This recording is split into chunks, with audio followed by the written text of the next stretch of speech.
Now, today we are going to discuss about major abiotic factors. Now the question is abiotic का मतलब क्या है? Abiotic से मतलब होता है नॉन लिविंग. बायोटिक का मतलब क्या होता है? लिविंग. लेकिन ऐसे भी कहीं नॉन लिविंग फैक्टर्स होंगे हमारे इन्वायरमेंट में जिनकी प्रेजेंस बहुत ही ज़्यादा ज़रूरी होती है हमारे नॉर्मल सर्वाइवर के लिए. ठीक है. And what are these abiotic factors? These are temperature, water, light and soil. तो सबसे पहले हम डिस्कस करेंगे टेम्परेचर के बारे में. So this is one of the most important ecological abiotic factor. हमारे इन्वायरमेंट में जितने भी फैक्टर्स हैं उसमें से एक बहुत ही इंपॉर्टेंट जो फैक्टर है वो है टेम्परेचर. हम ये जानते हैं कि जो टेम्परेचर है वो सीज़न के हिसाब से वेरी करेगा अकॉर्डिंग टू द सीजन्स. साथ ही साथ अगर हम बात कर रहे हैं इक्वेटर्स की या फिर पोल्स की, तो आप देखोगे ये जो इक्वेटर होता है वहाँ पर जो टेम्परेचर होता है जनरली वो बहुत हाई होता है. और उसका ये रीज़न है बिकॉज दिस पर्टिकुलर पार्ट और area very close to the sun. तो यहाँ पर जितने भी ट्रॉपिकल रीजन्स होंगे वहाँ पर जो टेम्परेचर है वो ज़्यादा होता है as compare to the polar regions. और जब भी हम इक्वेटर से पोल्स की तरफ जाते हैं वो डिक्रीज़ करता है. तो टेम्परेचर डिक्रीज़ होगा तो क्या होगा? पोलर रीजन्स में ज़्यादा सर्दी पड़ेगी. तो चाहे वो नॉर्थ पोल हो या फिर वो साउथ पोल हो, दोनों ही जगह पर सेम रहेगा. तो आपको क्या याद रखना है कि जो इक्वेटर होता है उस पर कैसा टेम्परेचर रहता है? इक्वेटर पे हायर टेम्परेचर रहेगा. ठीक है. इक्वेटर पे हायर टेम्परेचर रहता है as compare to the poles. ये सबसे पहली चीज़ हमने यहाँ पर पढ़ी है. हम लोग प्लेन एरियाज़ में रहते हैं, मतलब प्लेन सरफेस पर रहते हैं हम लोग. लेकिन जब प्लेन सरफेस से हम लोग माउंटेन की तरफ जाएंगे तो अगेन आप एक चेंज ऑब्जर्व करोगे वहाँ पर टेम्परेचर में. अब वो कैसा चेंज होगा आपको ये पता होगा कि जब हम माउंटेन की तरफ जाते हैं, माउंटेन टॉप्स पर जब हम जाते हैं तो वहाँ पर जो टेम्परेचर होता है वो कम होता है, वहाँ पर सर्दी ज़्यादा होती है. तो हम क्या बोल सकते हैं? टेम्परेचर डिक्रीजेस कहाँ से कहते हैं? From equator to the poles. दूसरा क्या होगा? It also decreases from plains to mountain tops. जब हम प्लेन से माउंटेन टॉप्स की तरफ जाएंगे तो भी जो टेम्परेचर होता है वो तो डिक्रीज़ करेगा. लेकिन ऐसी बहुत सारी जगह हैं, बहुत सारे एरियाज़ हैं, तो ऐसी जगह का टेम्परेचर 100 डिग्री सेल्सियस को भी एक्सीड कर सकता है. और मैंने आपको पहले भी बताया था कि ऐसे बहुत सारे माइक्रो ऑर्गेनिजम्स हैं जो कि थर्मोस्टेबल होते हैं, जो हॉट स्प्रिंग में भी सर्वाइव कर सकते हैं. For example archaebacteria. तो हम क्या लिख सकते हैं? Some organisms can survive even in the temperature greater than 100 degree celsius. वो टेम्परेचर जो 100 डिग्री सेल्सियस से भी ज़्यादा होता है. देखो जब हम डेजर्ट्स के बारे में बात करेंगे ना, वो भी समर सीज़न के अंदर, तो आप देखोगे, आप ऑब्जर्व करोगे टेम्परेचर है वो कितने डिग्री सेल्सियस तक चला जाता है? 50 डिग्री सेल्सियस तक चला जाता है समर सीजन में. या फिर जो डेजर्ट, जो स्पेसिफिक डेजर्ट एरियाज़ हैं, मैं उसकी बात कर रही हूँ, जो वहाँ पर जो टेम्परेचर होता है वो 50 डिग्री सेल्सियस तक हो सकता है. जो अलग अलग ऑर्गेनिजम्स होंगे वो अलग अलग तरीके से अपने आप को अडाप्ट करेंगे, तो उसी वजह से वो सर्वाइव कर पाएंगे एक स्पेसिफिक टेम्परेचर के अंदर. अब इसी बेसिस पर जो टेम्परेचर होता है उसको टॉलरेट करने की क्षमता सबके अंदर होती है, लेकिन सबके अंदर डिफरेंट होती है, अलग अलग होती है. अब किस किस तरीके के ऑर्गेनिजम्स हो सकते हैं? तो सबसे पहला point, mango trees do not and can't grow in temperate regions such as Canada. ऐसा क्यों? क्योंकि जिस तरीके की फेवरेबल कंडीशंस मैंगो ट्री को ग्रो करने के लिए चाहिए वो टेम्परेट रीजन में थोड़ी ना मिलेगी, वो तो ट्रॉपिकल रीजन में मिलेगी. इसका मतलब ये हुआ कि जो मैंगो ट्रीज़ है वो कभी भी जो टेम्परेट रीजन्स जो होते हैं उनमें वो एरियाज़ में ग्रो नहीं कर सकती है. ये एक जनरल नॉलेज का क्वेश्चन है जो आपकी बुक में दे रखा है. ये कई बार आपको ऑब्जेक्टिव में पूछा जा सकता है. दूसरा पॉइंट ये है कि जो स्नो लेपर्ड्स है वो नहीं मिलते हैं केरला के फॉरेस्ट में. Kerala are not found in tuna fish are not found. ये जो मैं एग्जाम्पल्स आपको यहाँ बता रही हूँ उसी चीज़ पर बेस्ड है कि जो टेम्परेचर है वो हर जगह का वेरी करता है.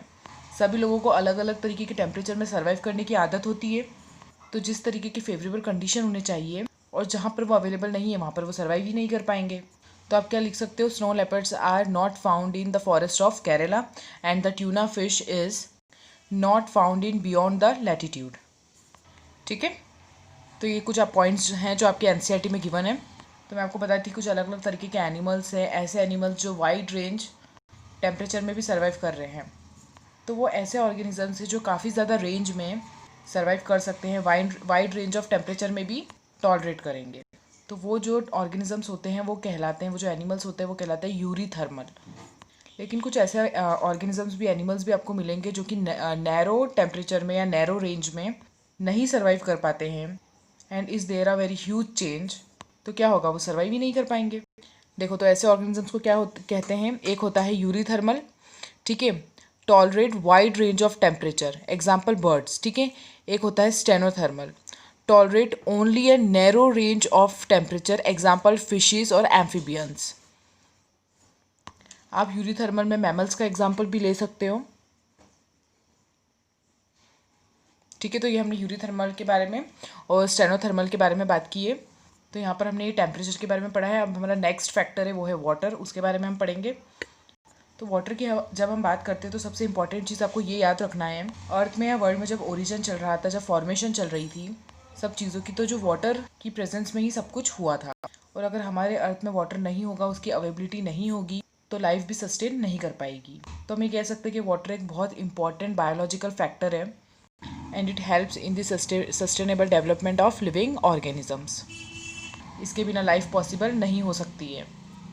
अब चाहे आप इसमें फोटोसिंथेसिस की बात कर लीजिए, जब भी हम फोटोसिंथेसिस करते हैं तो हमने पढ़ा ही है कि वाटर एक इम्पॉर्टेंट फैक्टर है, क्योंकि प्लांट्स जब भी फूड की फॉर्मेशन करेंगे तो उसमें क्या होता है, हाइड्रोलाइसिस होगा जो कि ब्रेक डाउन करेगा, CO2 के साथ में जाएगा और रिडक्शन हो जाएगी, तभी जाकर ग्लूकोज की फॉर्मेशन होगी। तो फोटोसिंथेसिस की प्रोसेस के अंदर भी वाटर बहुत ज़रूरी है। और फिर जो एंजाइमेटिक रिएक्शंस होते हैं, ऐसे एंजाइम जिसमें जो एंजाइम से वो एक्टिवली पार्टिसिपेट करेंगे, सॉरी ऐसी रिएक्शन जिसमें जो एंजाइम है वो एक्टिवली पार्टिसिपेट करेंगे, तो उसमें क्या होगा, जो वाटर है वो एक मीडियम की तरह हमें चाहिए होगा। तो वाटर की ज़रूरत होगी एज अ मीडियम। तो यहाँ पे मैं आपको सारे सिग्निफिकेंस बता रही हूँ वाटर की एज अ एबायोटिक फैक्टर हमें ज़रूरत क्या है। इसके अलावा बहुत ही अच्छा सॉल्वेंट होता है पानी, इसलिए भी वाटर की बहुत ज़्यादा ज़रूरत होती है।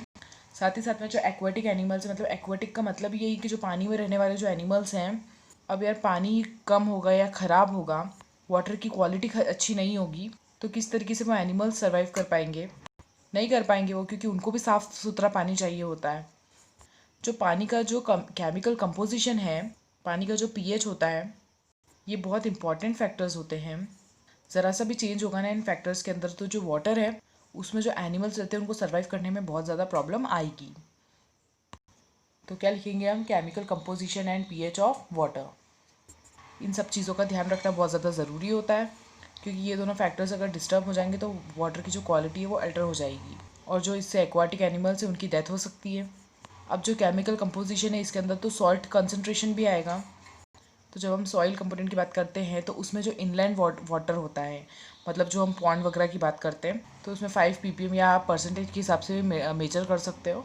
और जब हम सी वाटर के बारे में बात करते हैं, यानी कि समुद्र के पानी के बारे में जब हम बात करते हैं, तो कुछ भी मतलब 30 to 35 रहता है। ये मैं आपको सॉल्ट का कंसनट्रेशन बता रही हूँ कि इतना मिलता है। और फिर जब हम हाइपर सेलाइन लगून के बारे में बात करेंगे, हाइपर का मतलब होता है ज़्यादा, सेलाइन का मतलब होता है सॉल्ट, और लगून्स मतलब ऐसे वाटर बॉडीज जहाँ पर नमक ही नमक, मतलब बहुत ज़्यादा नमक पाया जाता है। तो it can be more than 100। तो इसका मतलब क्या होगा ना, हम वाटर के अंदर सॉल्ट की रेंज को स्टडी करेंगे तो हम ऑब्जर्व करेंगे कि बहुत ज़्यादा ह्यूज डिफरेंस है। फ्रेश वाटर के अंदर बहुत ही कम सॉल्ट का कंसनट्रेशन है, जबकि हाइपर जो क्या है आपका हाइपर सलीन लगून है उसके अंदर कितना ज़्यादा है। सबसे ज़्यादा जो सॉइल का कंसनट्रेशन है वो इन्हीं में पाया जाता है। और यही कारण है कि जो फ्रेश वाटर में मिलने वाले फिशेस होंगी वो सलाइंस में या फिर लगून्स में सर्वाइव नहीं कर पाएंगी, बिकॉज जो ऑस्मो रेगुलेशन है ये नहीं हो पाएगा। उनके लिए जो उनकी बॉडी का जो सॉल्ट कंसनट्रेशन है, ऑस्मोलैरिटी, उसको मेंटेन करना बड़ा डिफ़िकल्ट होगा। यही रीज़न है कि ज़्यादा समय के लिए फ्रेश वाटर की जो फ़िश है वो मराइन वाटर में, और मराइन वाटर की जो फ़िश है फ्रेश वाटर में सर्वाइव नहीं कर सकती है। जैसे हमने टेम्परेचर में पढ़ा था, वैसे ही सॉल्ट कंसनट्रेशन के लिए होता है यूरी हेलाइन।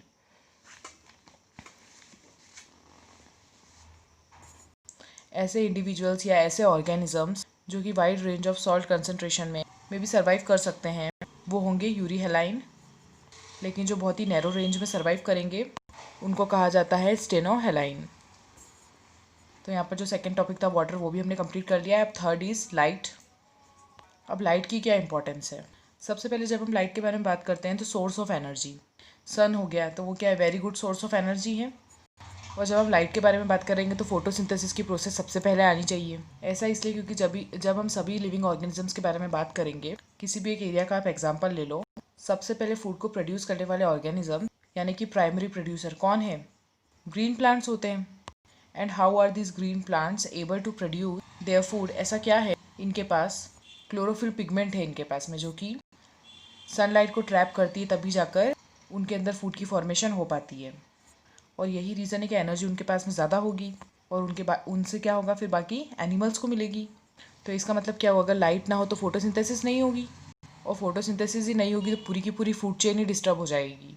ठीक है, फर्स्ट आपको क्लियर है। दूसरा होता है फोटो पीरियड। अब इसके अंदर क्या होता है, जो प्लांट्स होते हैं सनलाइट की प्रेजेंस या एब्सेंस के ऊपर डिपेंड करते हैं उनका जो फ्लावरिंग होता है उसको करने के लिए।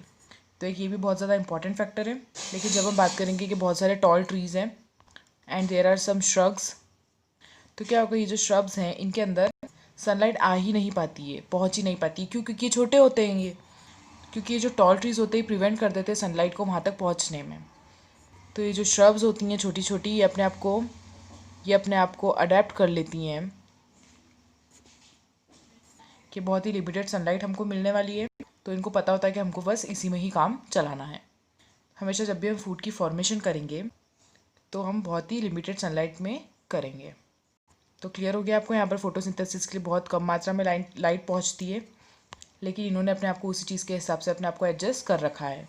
अब यहाँ पे तो प्लांट्स के बारे में तो क्या, अब लाइट और क्या क्या चीज़ों के लिए चाहिए होती है। जैसे कि अगर हम एनिमल्स के बारे में बात करेंगे तो उनकी जो रिप्रोडक्टिव साइकिल होती है उसमें भी बहुत इंपॉर्टेंट रोल प्ले करती है लाइट।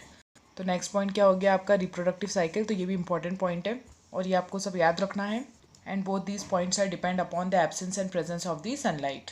लेकिन उन ऑर्गेनिजम्स का क्या होगा जो डीप इनसाइड द सी रहते हैं, उनको तो ये पता ही नहीं है कि सूरज नाम की भी कोई चीज़ होती है, कि सन भी कुछ होता है।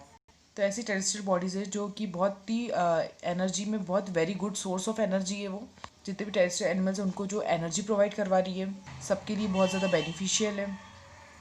अब जैसे हम रेड एल्गी का एग्जांपल ले लेते हैं, ये है आपका वाटर सरफेस और इसके नीचे क्या प्रेजेंट है, रेड एल्गी प्रेजेंट है।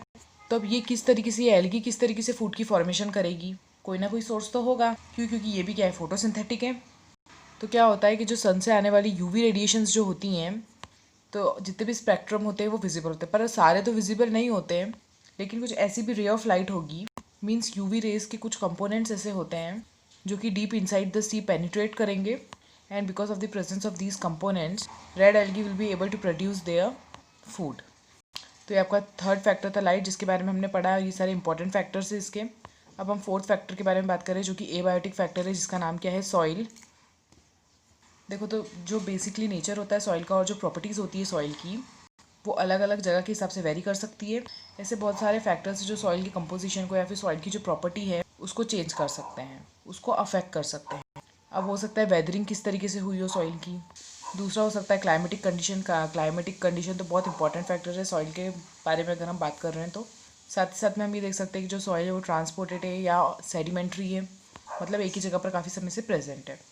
अलॉन्ग विद आप देखोगे जो सॉइल का जो कंपोजिशन है वो किस तरीके का होगा।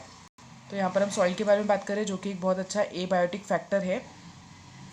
अब इन चीज़ों के ऊपर या इन चीज़ों की वजह से सॉइल का जो कंपोजिशन है, जो नेचर और प्रॉपर्टीज़ है, वो क्या हो सकती है, डिपेंड करेंगी, क्या अफेक्ट होगी। तो अब जब हम बात करेंगे कैरेक्टरिस्टिक्स ऑफ सॉइल की, इट कुड बी फिजिकल और केमिकल। ये फिजिकल भी हो सकती है और केमिकल भी हो सकती है। और जब भी हम सॉइल से रिलेटेड फिजिकल या केमिकल प्रॉपर्टीज़ को स्टडी करते हैं तो उसको हम बोलते हैं एडाफिक फैक्टर। एडाफिक फैक्टर का मतलब यही है कि it is related to the physical and chemical properties of soil. अब इसके जो कैरेक्टरिस्टिक फीचर्स होंगे वो ये होंगे, सॉइल की पीएच कितनी है। सबसे इंपॉर्टेंट बात है कि उसका पीएच कितना है। अभी अगर वो बहुत ही ज़्यादा एसिडिक है या बहुत ही ज़्यादा बेसिक है तो वो अपने डिज़ायरेबल क्रॉप को या वेजिटेशन को उस एरिया में ग्रो नहीं कर पाएंगे। तो जनरली जो इसकी पीएच होती है वो 5.5 टू 6.5 होती है जनरली, मतलब बेसिक एसिडिक होती है, हल्की सी एसिडिक होती है। दूसरा, इसके अंदर वाटर होल्डिंग कैपेसिटी है या नहीं, और अगर है तो फिर कितनी है। फिर तीसरा है ग्रेन साइज। अगर आप किसी भी तरीके की खेती करना चाहते हो तो आपको ग्रेन की साइज़ पता होनी चाहिए। फिर आप देखोगे सॉइल एग्रीगेट। इसमें आप देखोगे जो सॉइल है वो बेसिकली जो सॉइल है वो किस तरीके से बाइंड कर पाती है, क्योंकि आपने कई तरीके की सॉइल्स पढ़ रखी है। ब्लैक सॉइल होती है, सैंडी सॉइल होती है, कुछ बहुत ही ज़्यादा थिक होंगी, किसी में कुछ सैंडी ज़्यादा होती है। तो यहाँ पर यही कुछ कैरेक्टरिस्टिक फीचर्स होते हैं सॉइल के, जिससे हमें बहुत ही अच्छे तरीके से एक अंदाज़ा लग सकता है कि किस तरीके की वेजिटेशन के लिए बिल्कुल अप्रोप्रिएट है। अब लास्ट फैक्टर मैं आपको बताना चाहती हूँ कि जो सॉइल के अंदर जो वाटर प्रेजेंट होता है वो 2 टाइप्स का होता है। वो कैपिलरी वाटर होता है और एक होता है आपका हाइग्रोस्कोपिक वाटर। आपको याद रखना है कि 2 टाइप्स का वाटर प्रेजेंट होता है, एक कैपिलरी वाटर और एक हाइग्रोस्कोपिक वाटर। ये क्वेश्चन पूछा जाता है कि वो कौन सा वाटर होता है जो रूट हेयर के लिए अवेलेबल होता है, मतलब वो कौन सा ऐसा वाटर है जो सॉइल में से एब्जॉर्ब किया जाएगा बाय द रूट हेयर्स। अब ये कैसे प्रेजेंट होता है, ये थिन फिल्म्स या फिर ट्यूब लाइक स्ट्रक्चर्स में प्रेजेंट होता है बिटवीन सॉइल पार्टिकल्स। अब जो हाइग्रोस्कोपी के वो कॉलॉइडल सॉइल में प्रेजेंट होगा, और ये भी कैसी रहता है, थिन फिल्म्स रहती है इसमें भी। So this is all about the abiotic major abiotic factors